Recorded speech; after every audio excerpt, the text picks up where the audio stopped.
বিশ্বব্যাপী অরাজনৈতিক ও হিংস্র তাবলিগ জামাতের সাম্প্রতিক সময়ে বাংলাদেশের কিছু ঘটনা নিয়ে জনমনে বিভ্রান্তি কাজ করছে। তাবলিগ জামাতের মতো সংগঠনে সহিংসতা কেন হচ্ছে?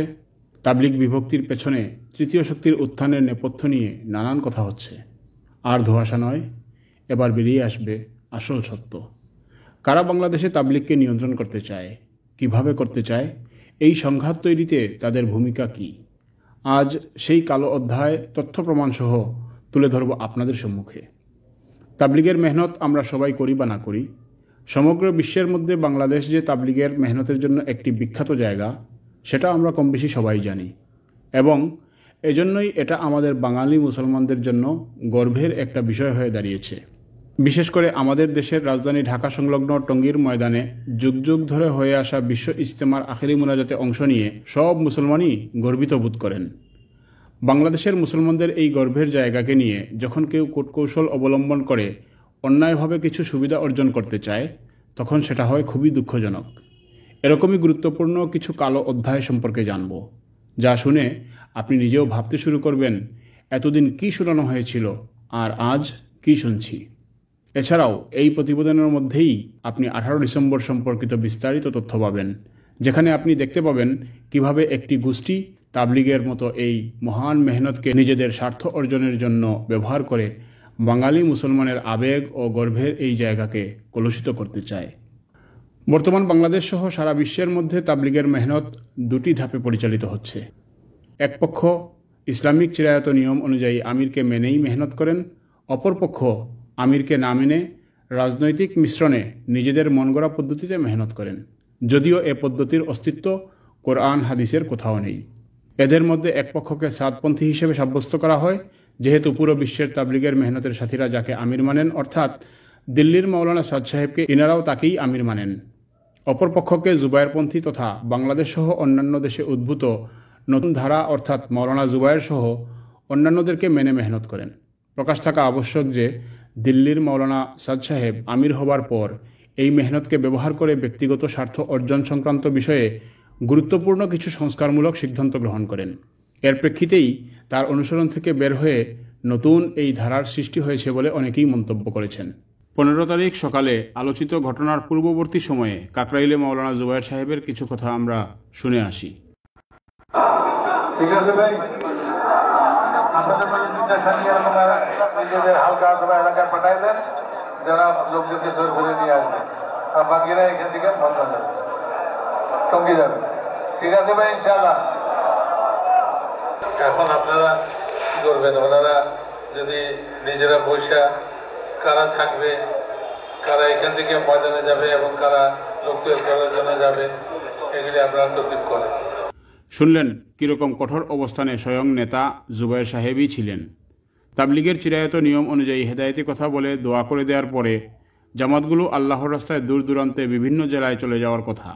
সে জায়গায় এই জামাতগুলোকে উদ্দেশ্য প্রণোদিতভাবেই 5 দিনের জন্য মাঠে জমা করে রাখা হয়েছিল।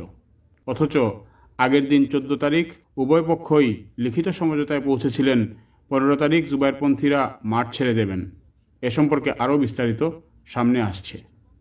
18 ডিসেম্বর টঙ্গীর ময়দানে হতাহতের ঘটনা পরবর্তী সময়ে হেফাজতে ইসলাম বাংলাদেশের পদস্থ নেতা মাওলানা মামুনুল হকের বক্তব্যে আমরা শুনতে পেলাম, জুবায়েরপন্থীরা ঘুমন্ত অবস্থায় ছিলেন, এমতাবস্থায় নাকি তাদের উপর আক্রমণ হয়েছিল।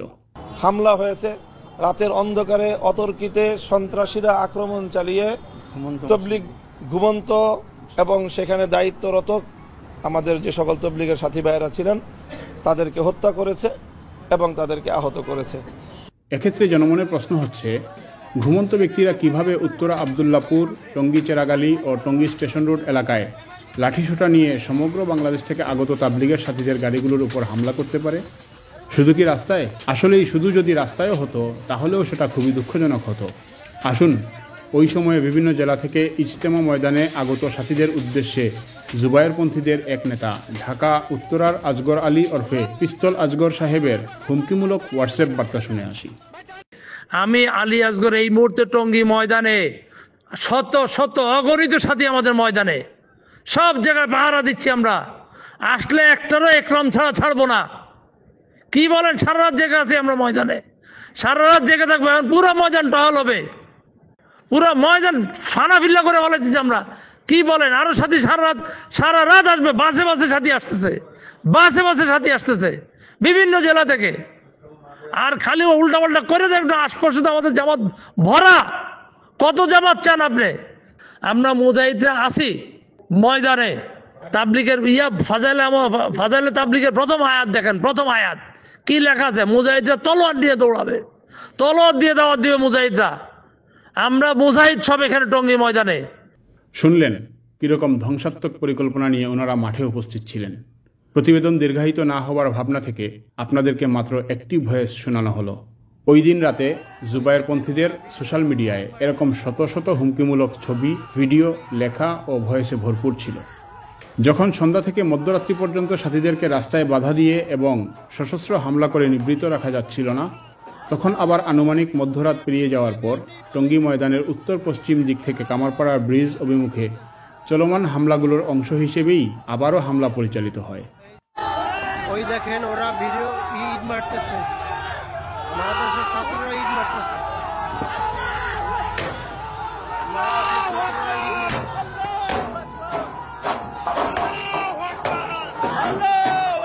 ওরে এমনি পালাইবে, এমনি পালাইবে।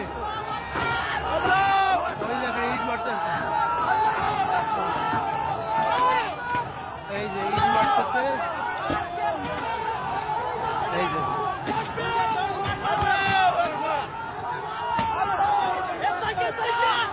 উল্লেখ্য, জুবায়েরপন্থীদের হামলা বা বাধার মুখে তাবলিগের সাথীরা উত্তর ও পূর্ব দিক থেকে যখন মাঠে প্রবেশ করতে পারছিলেন না, তখন তারা টঙ্গী ময়দানের পশ্চিম পাড়ের রাস্তার পাশে অবস্থান নেন এবং এদের সংখ্যা বাড়তে বাড়তে একসময় কামারপাড়া ব্রিজ পর্যন্ত পৌঁছে যায়। পূর্বে উল্লেখিত রাস্তাগুলোয় অর্থাৎ উত্তরা আবদুল্লাপুর, টঙ্গী, চেরাগালী ও টঙ্গী স্টেশন রোড এলাকায় তাবলিগের সাথীদের উপর জুবায়েরপন্থীদের সশস্ত্র হামলার বিষয়ে বারংবার পুলিশ ও প্রশাসনিক ব্যক্তিবর্গের সাথে যোগাযোগ করার পরেও প্রশাসনের কোনো সরব ভূমিকা পরিলক্ষিত হয়নি। এমতাবস্থায় কামারপাড়া ব্রিজ অভিমুখে পুলিশের উপস্থিতিতেই জুবায়েরপন্থীদের হামলা শুরু হয়। প্রত্যক্ষদর্শী ও সাংবাদিকদের বরাত দিয়ে জানা যায়, জুবায়েরপন্থীদের হামলায় আহত তাবলিগের সাথীদেরকে নিয়ে যখন টঙ্গী মেডিকেল হাসপাতালে যাওয়া হয়, সেখানেও পূর্ব থেকে অবস্থান গ্রহণ করা জুবায়েরপন্থী সন্ত্রাসীরা আহত ব্যক্তিদের ওপর, এমনকি আহত ব্যক্তিদেরকে নিয়ে যাওয়া ব্যক্তিদের ওপরও হামলা চালায়।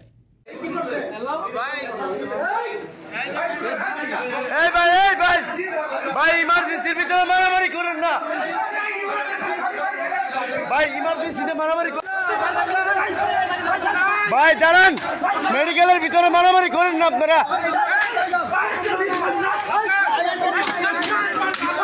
আপনারা দেখলেন টঙ্গী হাসপাতালের ইমার্জেন্সি তথা জরুরি বিভাগের ভেতরে চিকিৎসাধীন অবস্থায়ও জুবায়েরপন্থীরা আহত ব্যক্তিদেরকে রেহাই দেয়নি। এমতাবস্থায় আপনাদের মনে নিশ্চয়ই একটি গুরুত্বপূর্ণ প্রশ্ন তৈরি হয়েছে।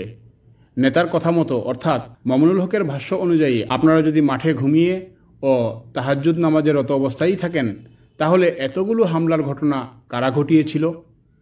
প্রত্যক্ষদর্শীদের মাধ্যমে আরও জানা যায়, একজন ব্যক্তিকে আহত অবস্থায় টঙ্গী মেডিকেলের ইমার্জেন্সিতে নেওয়া হয়, কিন্তু দুর্ভাগ্যজনকভাবে পূর্ব থেকেই অবস্থান গ্রহণ করা জুবায়েরপন্থী সন্ত্রাসীদের বর্বরোচিত হামলায় তিনি ইমার্জেন্সি বা জরুরি বিভাগের গেটেই নিহত হন। প্রত্যক্ষদর্শীদের মতে, ইমার্জেন্সি গেটে অবস্থিত হাসপাতালের ওই সময়ের সিসিটিভি ফুটেজ বিশ্লেষণ করলে সে সম্পর্কে আরও নিশ্চিত হওয়া যাবে। উল্লেখ্য, আন্তর্জাতিক মানবাধিকার আইন অনুযায়ী যুদ্ধ সংগঠিত হওয়ার সময়ও ওই দেশগুলোর হাসপাতালসমূহ নিরাপদ থাকে, যেখানে উভয় পক্ষের কেউই হামলা করে না।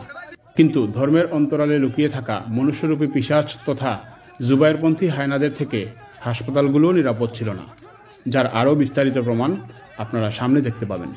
পূর্বে আপনাদেরকে বলেছিলাম, জুবায়েরপন্থী সন্ত্রাসী বাহিনীদের মাঠের ভিতরে সশস্ত্র প্রস্তুতি ছিল। তার আরও প্রমাণ দেখুন।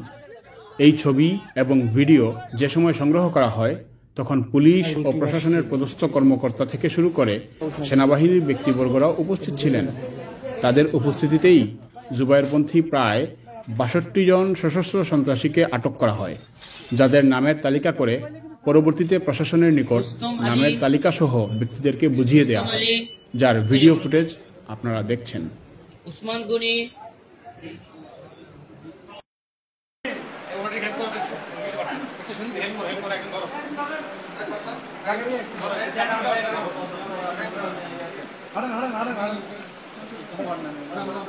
একজনের পিছনে একজন যান।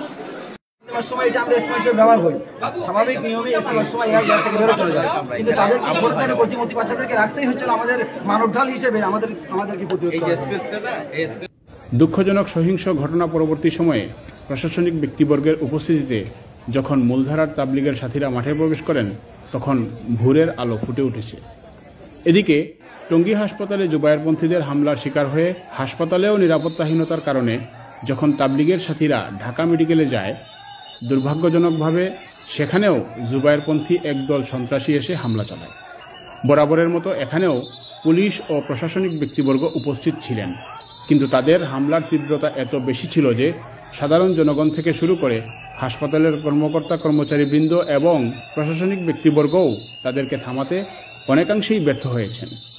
আপনাদের নিশ্চয়ই মনে আছে সেই ভাইরাল হয়ে যাওয়া ভিডিও ফুটেজের কথা, যেখানে দেখা যাচ্ছিল জুবায়েরপন্থী সন্ত্রাসীরা একজন আহত ব্যক্তির ভাইকে জোরপূর্বক সিএনজিতে তুলে ধরে নিয়ে যাচ্ছিল। তখন উপস্থিত সাংবাদিকদের ওপরও হামলা করতে দেখা যায়।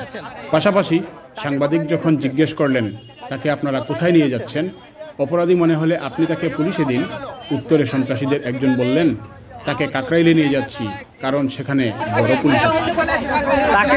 তাকে কই নিয়ে যাচ্ছেন? কাকরাইল কেন? আপনি পুলিশের কাছে দিতে পারেন, কাকরাইল কেন? এই ঘটনা পরবর্তীতে সাধারণ জনগণের মধ্যে একটি প্রশ্ন এসে যায়, তাহলে জুবায়েরপন্থী এই সন্ত্রাসীরা কি বাংলাদেশের প্রশাসনিক আইনি কাঠামোরও ঊর্ধ্বে চলে গেলেন? এ সমস্ত উগ্র ব্যক্তিদের খুঁটির জোর আসলে কোথায়? তাদের এ ধরনের মব জাস্টিসপূর্ণ কার্যক্রম দেখে মনে হচ্ছে দেশকে পূর্ণ মাত্রায় অস্থিতিশীল করাই হয়তো তাদের উদ্দেশ্য। প্রতিবেদনের প্রথমে যে মামুনুল হকের কথা বলেছিলাম, এই ব্যক্তি গিয়েছিলেন 15ই ডিসেম্বর টঙ্গীর ইজতেমার ময়দানে। সেখানে গিয়ে তিনি বক্তব্য দিয়েছিলেন প্রয়োজনে তুরাগ নদী রক্তে লাল করে দেওয়া হবে, তবুও টঙ্গীর ময়দান ছাড়া হবে না।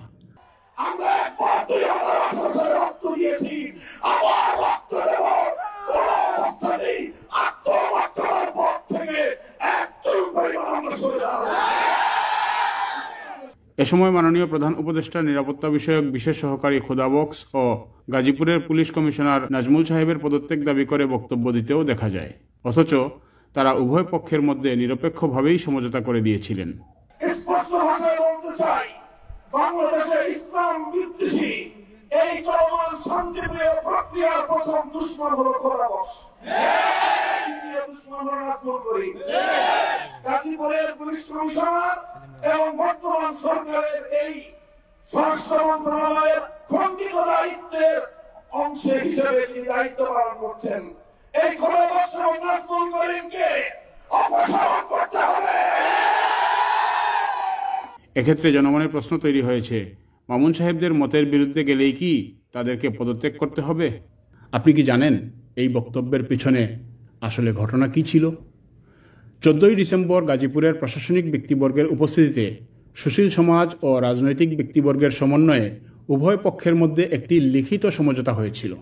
তা হচ্ছে 15 তারিখ থেকে টঙ্গীর ময়দান প্রশাসনের তথা পুলিশের নিয়ন্ত্রণে থাকবে। এমতাবস্থায় 15 তারিখে দেওয়া মামুন সাহেবের উস্কানিমূলক বক্তব্যের কারণে প্রশাসনিক সিদ্ধান্ত বাস্তবায়ন করা যায়নি। উনার এই বক্তব্য বিশ্লেষণ করে অনেকেই বলেছেন, উনার বক্তব্যে উদ্বুদ্ধ হয়েই জুবায়েরপন্থীরা লাঠিসোঁটা এবং ধারালো অস্ত্রসহ সম্পূর্ণ প্রস্তুতি নিয়ে রেখেছিল মূলধারার তাবলিগের সাথীদের উপর হামলে পড়ার জন্য।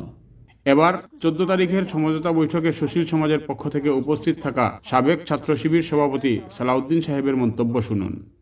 কিছু কিছু আলেমও, আমি বলবো তাদের আলেম সুলভ আচরণ করার কথা, সেই জায়গায় তারা যথেষ্ট ভূমিকা রাখতে পারছে না। গত এক সপ্তাহ যাবতই গাজীপুরের পুলিশ কমিশনারের সাথে সাতপন্থী এবং জুবায়েরপন্থীদের একটা বৈঠক একাধিকবার হয়েছে। আমার সুযোগ হয়েছিল সেই বৈঠকগুলোতে থাকার। তিনি খুব সুন্দরভাবে যে বিষয়টা উপস্থাপন করে দুজনের মধ্যে মীমাংসা করার চেষ্টা করেছিল। প্রশাসনের কথাটা এরকম যে আমরা আপনাদের কোন সাতপন্থী কোনটা ইপন্থী, এটা আসলে লিগেল কোনো ডকুমেন্টস বা রাইটস আছে কিনা এগুলো আমরা দেখতে চাচ্ছি না, আমরা একটা সমাধান চাচ্ছি। এইভাবে কথা বলার পর দুই পক্ষই মোটামুটি একটা সহনীয় পর্যায়ে এসে যখন বাইরে যায়, কোনো একটি বিশেষ শক্তি বা মহলের ইন্ধনে কিছুক্ষণ পরেই দেখা যায় যে দীর্ঘ সময় বসে 3 ঘন্টা 4 ঘন্টা, এমনও ঘটেছে 6 ঘন্টা পরে মিটিং করা হয়েছে। 6 ঘন্টার মিটিংয়ের নির্দেশ তাদের সামনে তুলে ধরার পরেও 6 মিনিট যাওয়ার আগেই দেখা যাচ্ছে তাদের পক্ষ থেকে আগের মতোই উগ্রতা, আগের মতোই অসহনশীল আচরণ সেটা প্রকাশ পাচ্ছে। আপনাদের জন্য আরও চমক আছে, ধৈর্য ধরে একটু অপেক্ষা করুন। এই ঘটনা পরবর্তী সময়ে দেশের আইনশৃঙ্খলা পরিস্থিতি নিয়ন্ত্রণে সহযোগিতার জন্য মূলধারার দাওয়াত ও তাবলীগের মেহনতের সাথীদেরকে যখন প্রশাসনিক ব্যক্তিবর্গ মাঠ থেকে বের হয়ে যেতে বলেন, তখন তারা এক বুক কষ্ট নিয়ে অনেকে কান্না করতে করতেও বেরিয়ে যান। এখন এখানে সিদ্ধান্ত হয়েছে সরকার নিজ দায়িত্বে মাঠটা নিয়ে নেবেন, কেউ মাঠের মধ্যে থাকবে না। যেহেতু আমরা সকাল ভোর থেকে এখানে আছি, আমরা এখনই ছেড়ে দিচ্ছি, ওনারাও মাঠে ঢুকবেন না, আমরাও মাঠের মধ্যে ঢুকবো না। আমাদের করে যাওয়া টাকার না, আসরের ময়দানে আল্লাহ পাক এতে বিচার করবো। সারা বছর মাঠ দখল করে রাখছে, সারা বছরে মাঠ দখল করে রাখছে। আমরা এখন আল্লাহ রাস্তা বেরোবো, বাড়ির থেকে নিয়োগ করে আসছি আল্লাহ পাকের রাস্তা বেরোবো, আল্লাহ পাকের রাস্তা বেরোতে দিতেছে না, আমাদেরকে আমল করতে দিতেছে না। আমরা মুসলমান কান্ট্রির মানুষ, আমাদের মুসলমান কান্ট্রির মানুষ হয়ে আমাদের এই দুঃখ কষ্ট আর্তনাদ আমরা আল্লাহর কাছে জানাইতেছি, আমরা আর কারোর কাছে জানি না। আল্লাহ পাকে কলজা ফাটা কান্নার বিচার করবো। যারা ধর্ম ব্যবসা করে, ধর্ম নিয়ে রাজনীতি করে, তারা আজকে আমাদেরকে ইবাদত করতে দিল না। কি করবো?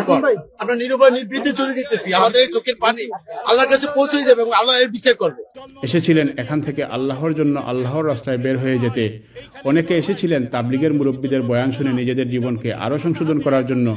অথচ সেই আশা দুরাশায় পরিণত হয়ে গেল কিছু সময়ের ব্যবধানে হাতে গোনা কয়েকজন ব্যক্তিদের ধ্বংসাত্মক কর্মকাণ্ডের কারণে। এর বিচার আমরা আল্লাহ তাআলার কাছে দিলাম।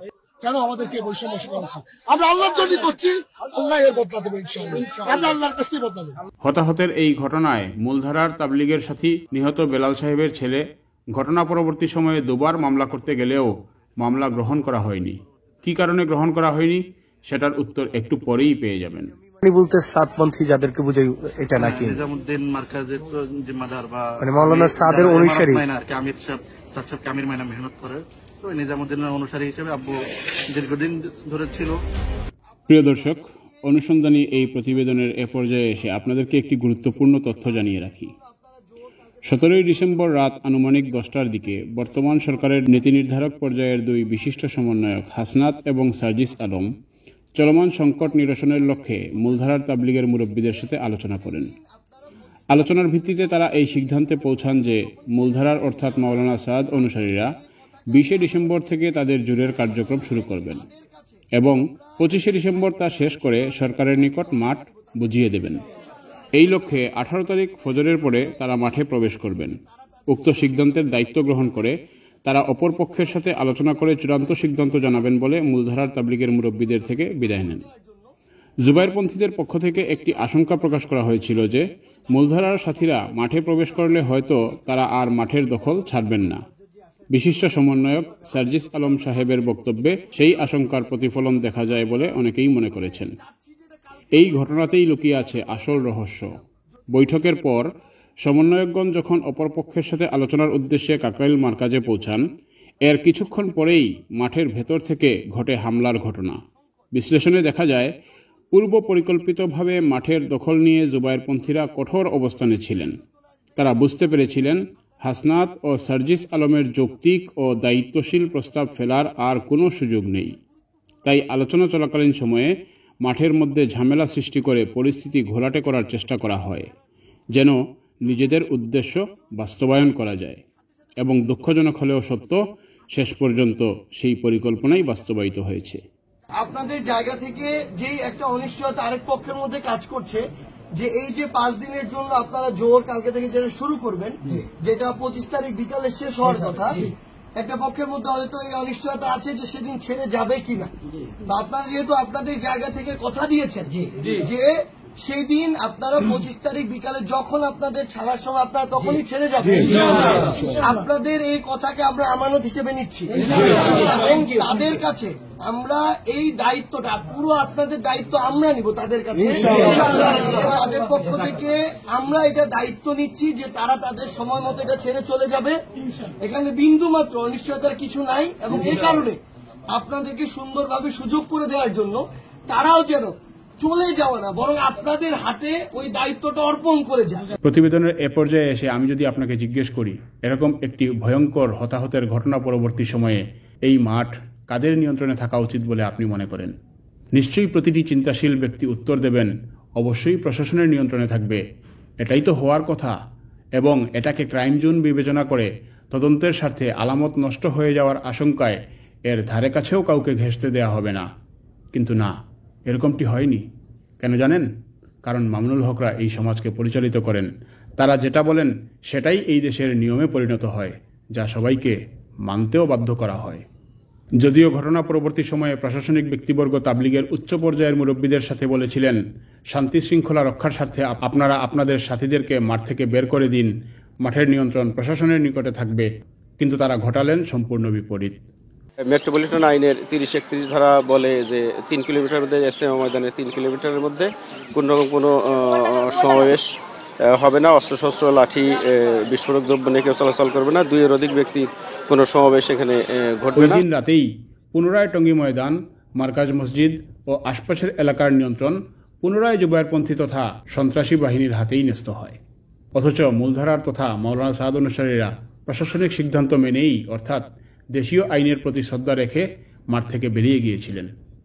গাজীপুর মেট্রোপলিটন পুলিশের যে উপকমিশনার, তিনি কিন্তু আমাদের সাথে কথা বলেছেন সার্বিক পরিস্থিতি নিয়ে, আইন শৃঙ্খলা পরিস্থিতি নিয়ে। তিনি বলেছেন যে এখন ইজতেমার ময়দানে জুবায়েরপন্থীদের কিছু লোক 350 থেকে 400 লোক তারা অবস্থান করছেন। প্রিয় দর্শক, এসবই বিস্মিত হওয়ার মতো ঘটনা। আমরা বিস্ময়ে হতবাক হই। বৈষম্যমুক্ত বর্তমান এই বাংলাদেশেও আমাদেরকে এরকম বৈষম্যপূর্ণ ঘটনা দেখতে হচ্ছে। আপনিও ততোধিক আশ্চর্য হবেন যখন দেখবেন সমাজের আইন শৃঙ্খলা রক্ষাকারী বাহিনীর নেতৃত্বে তথা স্বরাষ্ট্র মন্ত্রণালয়ের দায়িত্বপ্রাপ্ত ব্যক্তিরাই যখন মব জাস্টিসের কথা বলেন। কমপক্ষে 3 জন নিহত হওয়া এবং শতাধিক আহত হওয়া ব্যক্তিদের বুকের তাজা রক্ত যে ঘটনায় ঝরে পড়ে, সে ঘটনা পরবর্তী সময়ে সাংবাদিকদের প্রশ্নের জবাবে কোনরূপ তদন্ত ছাড়াই কিভাবে একজন পদস্থ কর্মকর্তা তথা খুদ স্বরাষ্ট্র উপদেষ্টাই এক পক্ষকে দোষী সাব্যস্ত করে সংবাদ সম্মেলনে মন্তব্য করতে পারেন। আসুন শুনি তিনি কি বলেছিলেন। যারা হত্যাকাণ্ডের সাথে জড়িত তাদের তো অবশ্যই আইনের আওতায় আনতে হবে। এতে তো কোনো ছাড় দেওয়ার কোনো অবকাশ নাই। খুনিদের তো কোনো অবস্থায় ছাড় দেওয়ার কোনো অবকাশ নাই।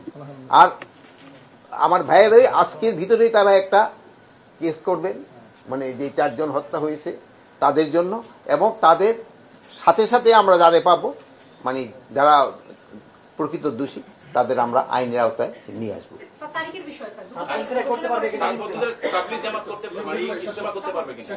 তাবলিগ সাতপন্থীরা ইস্তেমা করতে পারবে। ভাই একটা কিন্তু জিনিস খুব সুন্দর বলছেন, তাদের ভিতরে কিন্তু একটা আলোচনা হচ্ছে যে পন্থীগুলি এক করে, আপনারাও চাচ্ছেন সব এক হতে, তারা যদি আবার আলোচনা করে তারা একটা সমাধানে আসতে পারে। আপনার সরকারের অবস্থান কি? সরকারের অবস্থান, সরকার তাই বলবো তো ভাইয়ের আলোচনা করবো। সরকারের অবস্থান কি এখনো 2টা ডেট বলবৎ আছে কি নেই? ডেট 2টা তো আমরা এখন পর্যন্ত করি নাই, কিন্তু ভাইয়ের আলোচনা করুক, আলোচনা করার পরে আমরা একটা সিদ্ধান্ত নেব। আপনারা শুনলেন স্বরাষ্ট্র উপদেষ্টার মন্তব্য। প্রশ্ন রেখে যেতে চাই, দায়িত্বশীল এই কর্মকর্তার মন্তব্য বিশ্লেষণ করে আপনার নিকট কি মনে হচ্ছে? এটা কি নিরপেক্ষ মন্তব্য হতে পারে? এবার কি আমরা বুঝতে পারছি আসলে মামুনুল হক সহ তাদের অনুসারীদের খুঁটির জোর কোথায়? আশা করি এরই মধ্যে অনেকগুলো প্রশ্নের উত্তর আপনারা পেয়ে গেছেন। কেন বলা হয় কাকরাইলে বড় পুলিশ আছে? প্রিয় দর্শক, দায়িত্ববান ব্যক্তিরা যখন কোনরূপ যাচাই বাছাই ছাড়াই এক পক্ষকে মামলা করতে আদেশ দেন, তখন সাধারণ মানুষ যাবে কোথায়? অর্থাৎ সাধারণ মানুষরা মনে করছেন স্বরাষ্ট্রমন্ত্রীর পদে থাকা স্বরাষ্ট্র উপদেষ্টার এরকম একপাক্ষিক মন্তব্যেই 18ই ডিসেম্বর ঘটনা পরবর্তীতে সারা বাংলাদেশে জুবায়েরপন্থীদের সিরিজ হামলায় প্রায় 5 শতাধিক জায়গায় তাবলিগের সাথীদের অবর্ণনীয় শোষণ, অত্যাচার ও নির্যাতনের শিকার হতে হয়েছিল। আপনি জেনে অবাক হবেন, কথায় কথায় ধর্মের দোহাই দেওয়া কথিত আলেম সমাজের অনুসারী দাবি করা এসব ব্যক্তিদের বর্বরচিত আচরণ থেকে কুরআন শরীফও রেহাই পায়নি। জুবায়েরপন্থীদের ধারাবাহিক হামলাগুলোর অনেকগুলো ভিডিও সোশ্যাল মিডিয়াতে ছড়িয়ে পড়েছিল, যেখানে একটি ভিডিওতে দেখা যায় উত্তরার একটি মসজিদে তাবলিগের একজন সাথীর উপর আক্রমণ করা হয়েছিল। তখন তিনি মসজিদের ভেতরে কুরআন তেলাওয়াতরত অবস্থায় ছিলেন। এবার মব জাস্টিসের আরও প্রমাণ দেখুন, মূলধারার গণমাধ্যম কর্মীদের উপরও হামলা হয়েছে। আমাদের ওখানে যারা আলেমা, যারা মুসল্লি যারা রয়েছেন, যারা নেতৃত্ব দিচ্ছিলেন, তাদের সাথে আমরা এটি লাইভ আগেই তাদের সাথে কথা বলেছি। তারা তাই বলেছেন, জুবায়েরপন্থী বলেছেন। কিন্তু এই জুবায়েরপন্থী বলার সাথে সাথে চারপাশ থেকে এমনভাবে আক্রমণ শুরু হয়েছে। উল্লেখ্য, বিগত ফ্যাসিস্ট সরকারের আমলেও মূলধারার তাবলিগের অনুসারীরা বা মাওলানা সাদ অনুসারীরা বিভিন্ন সময়ে বিভিন্নভাবে বৈষম্যের শিকার হয়েছেন বলে অনেককেই মন্তব্য করতে শোনা যায়। বর্তমানে দেশে বৈষম্য বিরোধী সরকার থাকা অবস্থায়ও বিভিন্ন ঘটনার দ্বারা বোঝা যায় তারা এখনও বৈষম্যের শিকার হচ্ছেন।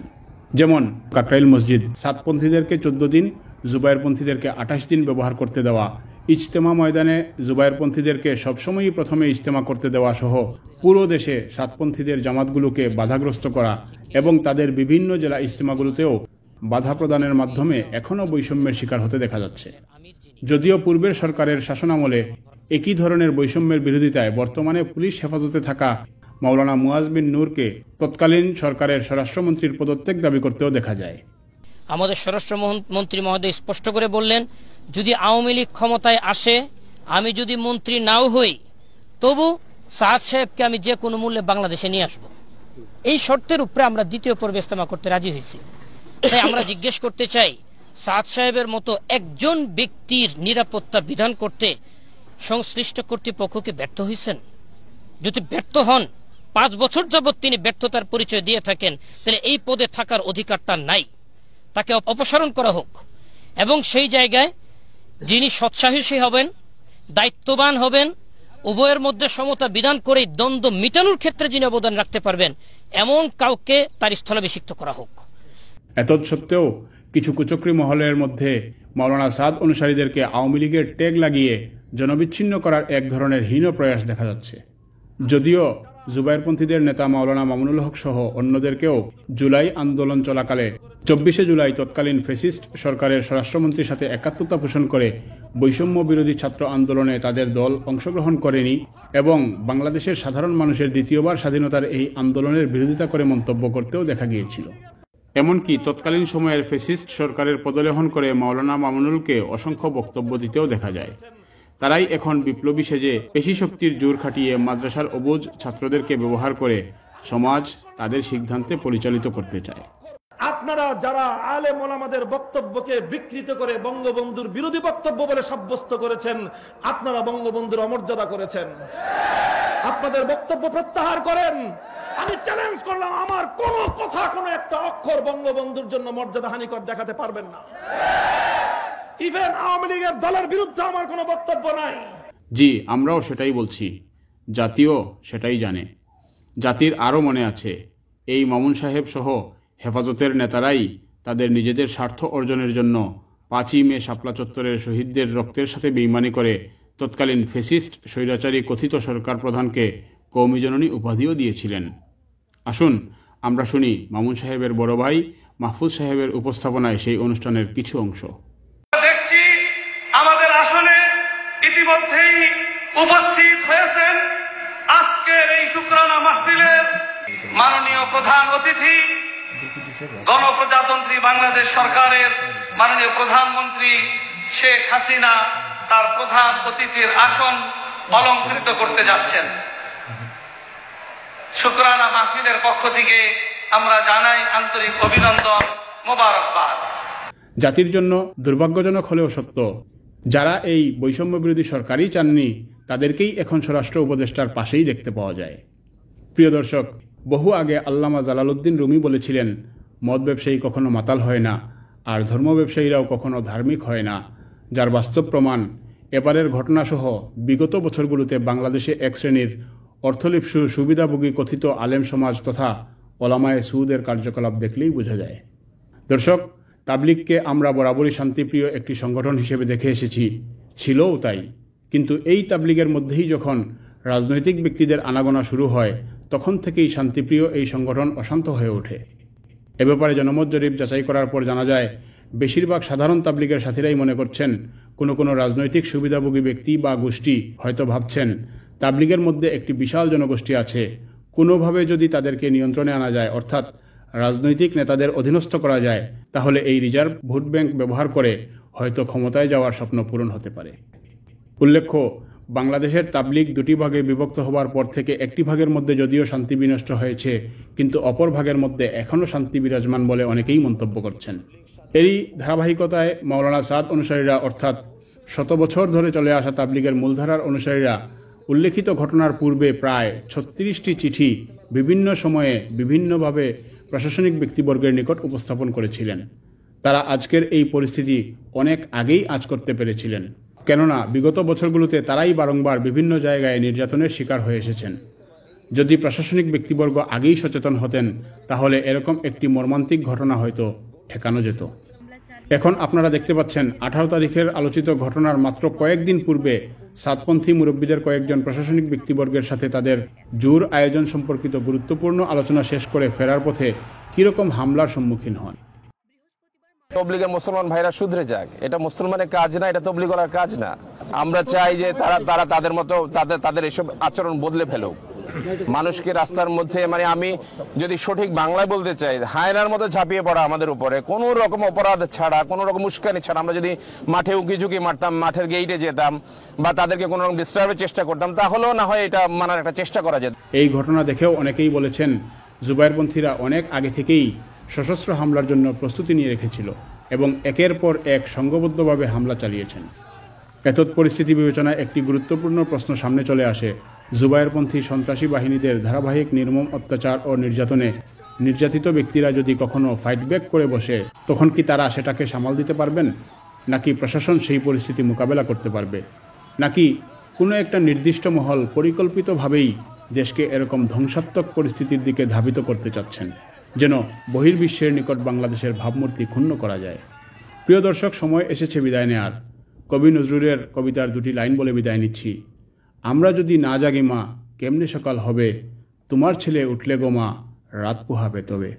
যুগে যুগে এ জাতি বারবার জেগে উঠেছিল, প্রতিবার জেগে ওঠার সাথে সাথেই আমাদের অন্ধকার দূরীভূত হয়েছিল।